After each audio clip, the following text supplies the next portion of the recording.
আমরা আগামী সংসদ নির্বাচন ত্রয়োদশ নির্বাচন উৎসাহ উদ্দীপনার সাথে আমরা প্রচার চালাচ্ছি এবং মানুষের মধ্যে উৎসাহ উদ্দীপনা টেরও পাচ্ছি, কারণ মানুষ তিনবার পার্লামেন্ট ইলেকশনে ভোট দিতে পারে না এবং এই ভোটের মাধ্যমে একটা গণতান্ত্রিক সরকার প্রতিষ্ঠিত হবে এবং তারা এবারের গণতান্ত্রিক প্রতিষ্ঠানের ভোটের সাথে সাথে ৫৪টি সংস্কার হয়েছে।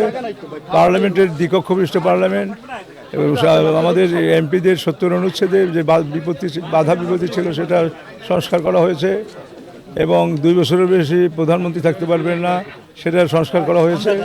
বিভিন্ন জায়গা থেকে যে সংস্কার এবং মানুষের যে তার ভোটের অধিকার ফিরে পাচ্ছে, এতে করে বেশি উৎসবের মতো একটা ভোট হবে বলে আমার বিশ্বাস।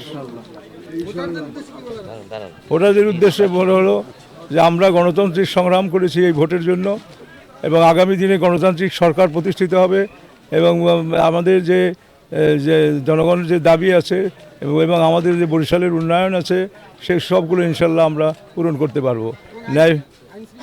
ন্যায় বিচার, আইন শৃঙ্খলা এবং ন্যায় বিচারের স্বার্থে আমরা সংবিধানের ১১৬ অনুচ্ছেদ অনুযায়ী বিচার ব্যবস্থাকে পৃথক করে আলাদা সচিবালয় করা হয়েছে এবং মানুষ ন্যায় বিচার পাবে। ন্যায় বিচারকে আর কেউ কুক্ষিগত করতে পারবে না। আমরা চাই আগামী দিনে এর প্রভাব বরিশালে পড়বে। আমরা ইতিপূর্বে বরিশালের দায়িত্বেও ছিলাম। আইনের শাসন, ন্যায় বিচার এবং মানুষের যোগাযোগ ব্যবস্থার ডেভেলপমেন্ট বিভিন্ন কিছু আমরা করেছি। ভবিষ্যতেও আমাদের দাবি থাকবে যে এখানে ভোলা বরিশাল ব্রিজ হবে এবং ৬ লেনের কুয়াকাটার রাস্তা হবে। আমাদের নতুন হবে সিটি কর্পোরেশনের জন্য বাজেট বরাদ্দ আলাদাভাবে হবে, যাতে করে অন্যান্য এলাকার সাথে সমন্বয় করা যায়।